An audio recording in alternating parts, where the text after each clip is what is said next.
Welcome to the Human Capital Innovations Podcast. We're your source for personal, professional, and organizational growth and development, where we share original research, explore industry trends, and interview executives and thought leaders from across the globe. We hope you join us often for practitioner-oriented content around all things related to leadership, HR, talent management, organizational development, and change management. Maximize your personal and organizational potential with Human Capital Innovations Podcast.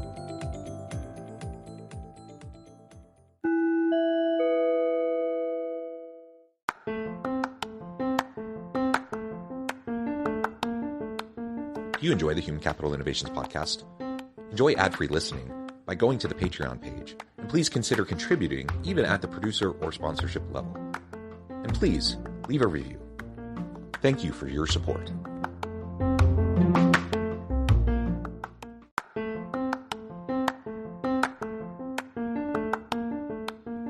Welcome to the Human Capital Innovations Podcast. In this HCI Podcast episode, I talk with Ryan Parshall about solving people issues, time issues, and profit issues to help your organization succeed.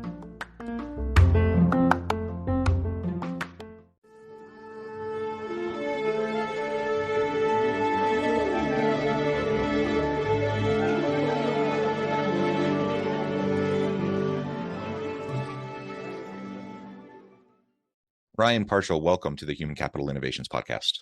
Thanks, John. It's a pleasure to be with you. You're joining us from Kansas City, Missouri, close to my hometown, and I'm south of Salt Lake City in Utah. And today we're going to be talking about a range of people management and organizational leadership issues, and specifically how we can go about solving people issues, time issues, and profit issues to help our organizations be more successful. As we get started, I just wanted to share Ryan's brief bio with everybody. In Ryan Parshall's career, he's helped over 200 plus small to mid-sized business owners, entrepreneurs, and companies grow to their potential using strategy, process, organization, branding, marketing, and sales. He is a business growth coach and broker who has coached hundreds to success. He is as well the creator of the 10GS growth system and host of the Growth Engine podcast. And I know there's much more that you can share about your background. So I'll just hand it over to you. Anything else you would like listeners to know before we launch on into the conversation? Really just that my whole world has been between these CMO roles and marketing and CEOs, and then myself being an agency owner. It's all revolved around business owners, CEOs, and marketing. So I have that podcast, the Growth Engine Show, where we talk about these scenarios and dynamics that happen in companies between the CEOs and CMOs and strategies and those types of things. So that's the world I live in, John. Perfect. Yep. And, you'll get a chance at the end of the episode today to point listeners towards your work, your podcast, and those sorts of things. But I would encourage listeners to do that. I think you'll find a lot of value there. As we get started, again, framing the episode up today around solving people issues, time issues, and profit issues to help organizations succeed. Let's start with the people issues component. Like you said, you're coming from a strategy perspective of being this bridge between the CMO and the CEO, perhaps the CHRO, trying to make sure that everyone is communicating and we're ultimately we're all trying to have the same outcome, which is a really successful organization and business that brings value to the market consistently. And one of those key components has to be the people and the human capital within the organization. But there's all sorts of issues that we constantly are grappling with and dealing with. And frankly, a lot of organizations aren't dealing with them all that well. So what are some of those biggest issues that you see when you're coaching and working with leaders? Yeah, I always start with the top or the owner, the CEO, and I look at what are people getting from him, right, or her? Like, what is the direction? What communication is happening from them about what the company is and what the company does? And I always start there because a lot of problems that happen with your teams and people actually are things they just don't understand, or it's kind of like raising kids. Like, the more boundaries you put on them early on, like the more confident and comfortable they are as they grow into adults, and they feel secure.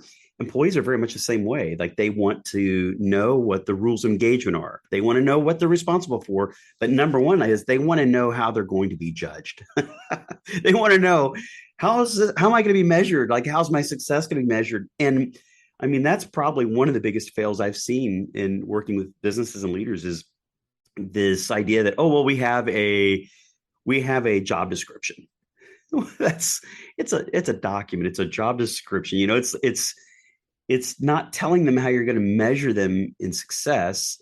And most of the time, if that person shared with the CEO how they were spending their time and breaking down their days percentage wise, that CEO would probably disagree with how they're doing that. But those are conversations that often don't happen, you know?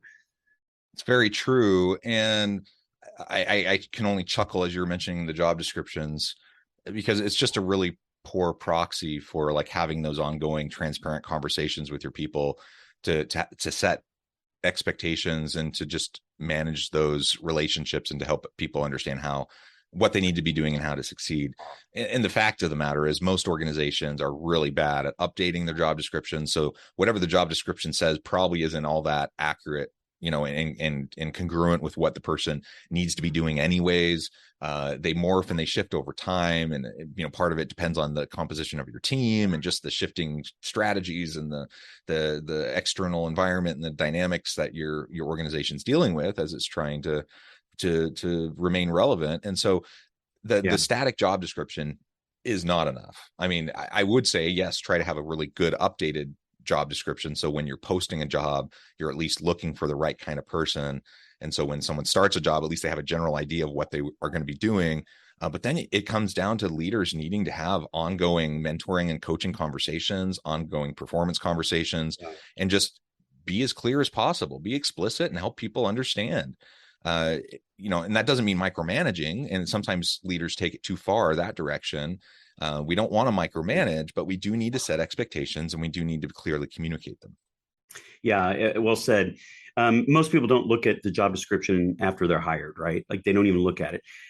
One of the ways that I think people can succeed in this area, I tell business leaders, like you should immediately put into your calendar an hour or 45 minutes, you know, whichever one you like to do, and for a meeting, a one-on-one meeting every week with one of your team members. Like you should always have this ongoing dialogue, not to micromanage, as you said, but to have that repetition of understanding these are the things that this is how you're measured. Like these are the things that we expect. Like these are the responsibilities, but really that conversation bulkily, like that should be dominantly about how can I help you in your role?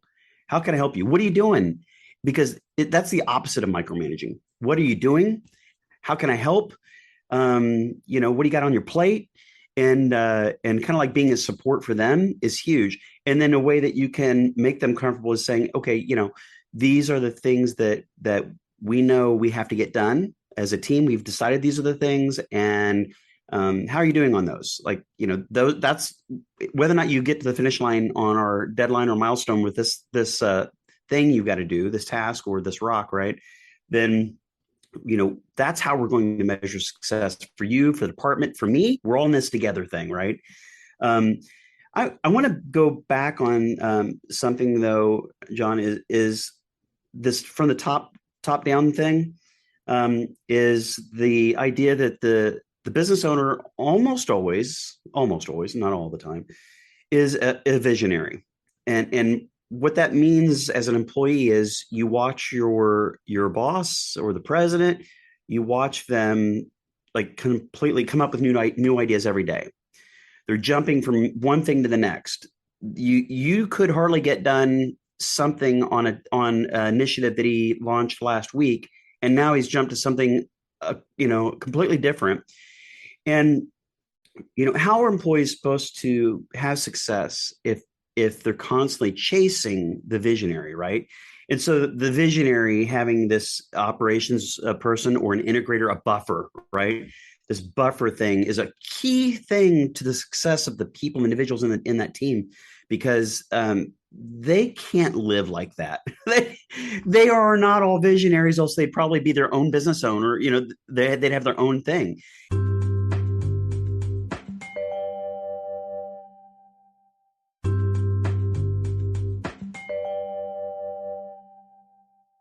And so I really am strong at getting business owners and CEOs to stop, focus, and we have all kinds of exercises and workshops we do this.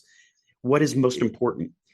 It's okay to have these other ideas, but keep your eye on the ball. And the ball is what? What is this thing?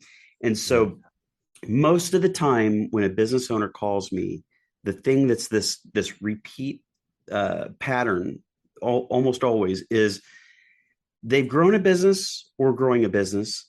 And along the way, they've had that visionary mind where they've meandered, crossed, backed up, reversed. And if you drew a diagram of what this looks like, it's a tangled rope, right? Going nowhere. And I think that I can stop them, slow them down, and we can go through some exercises to really like get them to look, years down the road to point to, whether it's that we call the North Star, thing, or, just a vision of what this thing looks like down the road of where they're trying to go so that they can go a straight line, or straighter line to that path, because what they're doing in the meantime is they're burning out their people by changing direction and switching this, that, and people just get exhausted with that and they leave, they quit. Nobody has tolerance for that.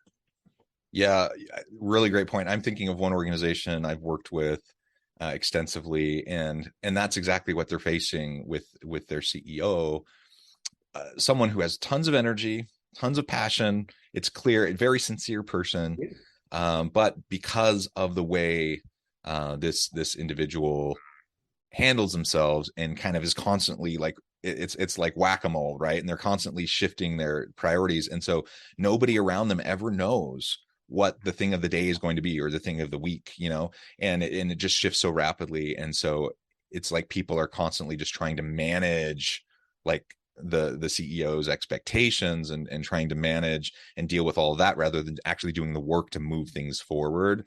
And so it's just a lot of wasted energy. And to your point, burnout, turnover, just like many organizations, this organization has faced a lot of high profile people leaving and those sorts of things. And so it's good to have vision. Certainly we want leaders that have vision and that have a strategic foresight and those sorts of things. But I've also found that many leaders, by the time they find themselves elevated to those levels, it's the really great ones that are still humble about it, and they still seek the input of those around them. And but there's many leaders who have this arrogance largely because of the success they've had in their careers, but they feel like every last thought that slips into their mind is now some new strategic vision that they need to chase. And that's not vision. That's not strategy. That's just randomly going after every last little thing. And if you don't focus, you're never going to accomplish anything. And so having some intellectual humility as a leader and continually looking back to whence you came and turning back to the people who are around you, hopefully you're leaning on them, getting their insights, having them share their expertise, trusting in their expertise, then you can still be the visionary and you can still drive the strategy for the organization, but it can be tempered and it can be focused. And that's what we need. Otherwise, like you said, people burn out, people leave, or their productivity level dips tremendously. And then that's not good for anyone. Yeah. And I think it's important for people, teams, to know and understand that just like they are a person that has their own challenges and battles, and that the CEO they're human. Like their personality is one that's allowed the company to grow and be successful to some degree, right? Or crash, I guess. but they had something of talent there, and it was a gift. And that gift, that although it's really great for growing business, is not always the best for like stopping and really like treating everybody the way that you feel as an employee you should be treated. And the message I would tell people would be that yet the business owner has to work harder and keep trying to work on themselves and to be a great communicator and people person. But by nature, it's harder for them than it is in other roles and other people, because they do have so many responsibilities and their mind is complicated. It's complex. When you're visionary, your mind's always racing. It borderline, ADHD, or, it can be really moving fast. And sometimes their mouth isn't moving fast, but the brain is, right? And so it's really hard for them to get aligned and focus, be laser focused to drive in one direction with the company. It's the way they were born. So you have to understand that that's their nature. It's their gift. And you have to give them a little bit of leeway as well as being a person. And that's just how they are. And they don't mean anything bad. Like they typically, like, they're really warm-hearted people. They really do care about you. Yeah. It's just they're so busy and their mind's wandering so fast. It's hard for them to stop and do that thing, right? I truly believe that most leaders, even the less than competent ones or the ones that can be toxic or bullies or whatever, I truly believe that it's almost never malicious. It's not intentional. They just don't know any better.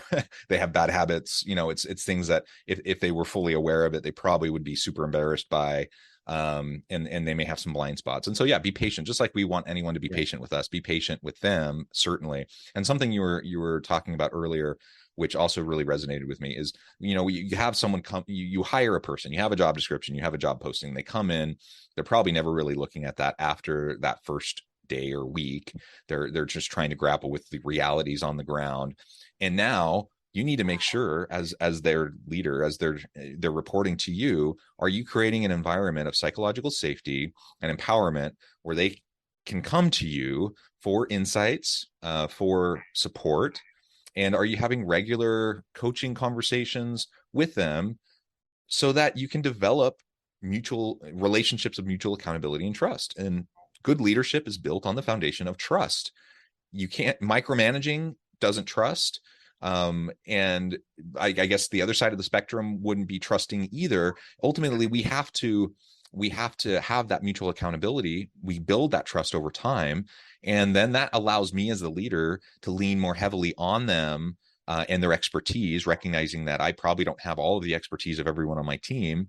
And that gives them the confidence to know that they can assert themselves, that I actually expect them to assert themselves, that I expect them to push back on me and my thinking and my ideas, and that altogether, it's the rising tide lifts all ships. Like, we're going to help everyone be successful together. And that only happens as we trust each other.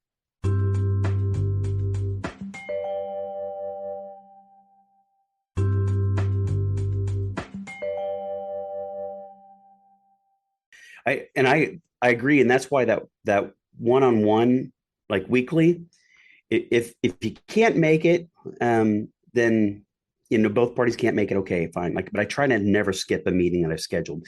But it's important to put it on the calendar, because you will forget. Leaders get busy, like, you'll forget.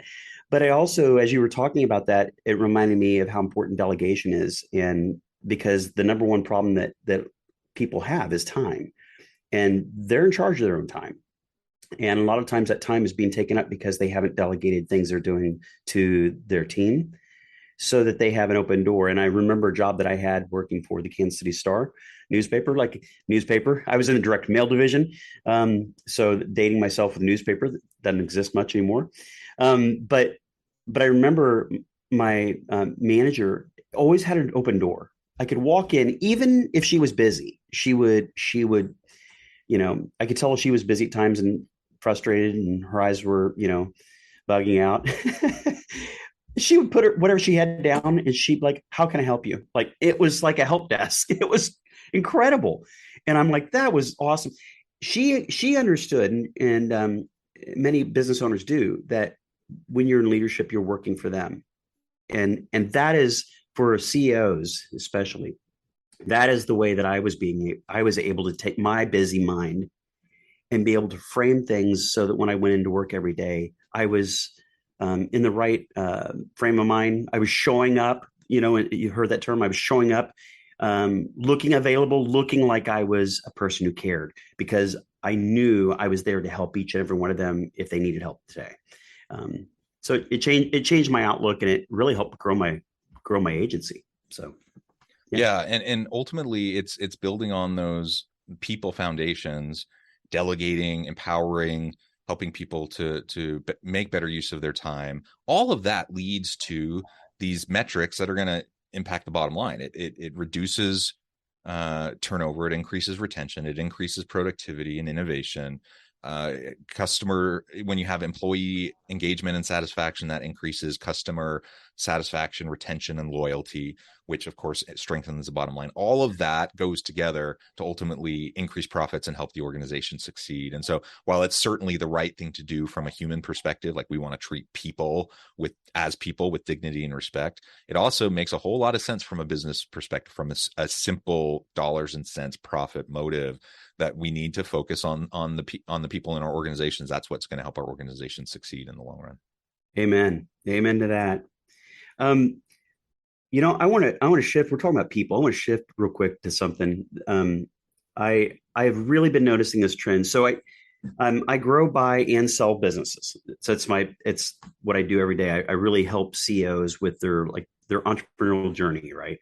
And it's fascinating. But this trend that I'm seeing right now is really cool. It's not something nobody knows about. Everybody knows it's happening, but the dynamics are really cool, which is, after COVID and everybody went home and started working from home, that was great for some people. For some, it was a struggle, right? And they missed that culture and the energy of being around other people. And now what's happening is we see a lot of businesses asking everybody to come back, and my brother-in-law the other day said, yeah, everybody's been asked to come back. You're like, we're full-time again back at, and the traffic is in Kansas City's back to rush hour traffic again. And I have to recalculate my times to go anywhere. So what's interesting is that happened. And now there's this thing going on that's really cool, which is everybody is being able to pick and choose their lifestyle. And what I mean by that is now you can look at jobs and roles and say, okay, this company is everybody in the company business, and they like internal culture and they're big on culture. Or I'm more of an introvert. I can only tolerate people for so long. And that's not a negative thing. We're all wired differently. Some people have, different energy levels when it comes to how long they can deal with other people. And so some people would prefer to stay at home. Some people would prefer to do a little bit of both. And so back in the day, we didn't have this choice. You went in the office or you got fired, right? Right. And the COVID was everybody was at home. Right now, businesses are starting to understand who they are as a company, and they understand what their culture is and what their people want. And so now as a person going out to find a job, you can match the right company with your personality or with who you are as a person. And that is another element that we had never had before. We've never had this element before of choice. So I think it's a fascinating situation where not only can you work in the industry you want, but now you can work in the type, and you can choose the company in that industry based on their work, what their expectations of work are. And it works with who you are. And so your passion and energy about your role will be good throughout the day and throughout your life. And I think everybody's going to live a healthier lifestyle moving forward, I think. Yeah, I love those insights. It's super interesting to see how things will continue to morph and shift in terms of the nature of work and how and when we do our work, all of those sorts of things. Well, Ryan, it has been a real pleasure. I know at the time I need to let you go to get on with your busy day, but before we wrap up for today, I wanted to give you a chance to share with listeners how they can connect with you, find out more about your work, your podcast, and then give us the final word on the topic for today. Sure. You can go to healthybrands.biz. You can see our services we have there for coaching and for business selling. You can go to LinkedIn and join the Growth Engine LinkedIn group. It's growth-minded CEOs, CMOs, marketing leaders. So we have our tribe there. And, I'm writing a book called The Growth Engine, How to Build a Growth Engine. And it's a step-by-step journey to be able to take any small or mid-sized business and expand it and grow it. So a lot of things going on right now. And it's really exciting. And, as far as the final word on the topic today, I would just encourage business owners to really reach out for help. Focus on what you're doing. And as far as what you're doing with the company and the people in it, focus on what you're doing, have a clear message, and then everybody else give that guy a break and support him or her, and understand their people too. And they really mean well most of the time. So give them a break as well. Yeah. Well said. Ryan, thank you so much. It's been a pleasure. I encourage listeners to reach out, get connected, find out more about what Ryan and his team could do for you. Check out the podcast. And as always, I hope everyone can stay healthy and safe, that you can find meaning and purpose at work each and every day. And I hope you all have a great week.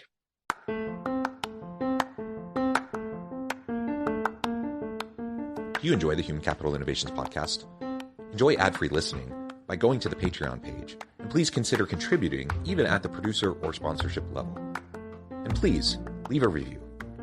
Thank you for your support.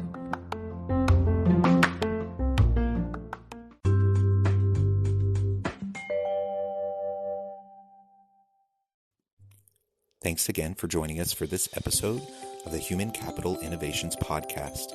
I hope you stay healthy and safe and that you have a great week.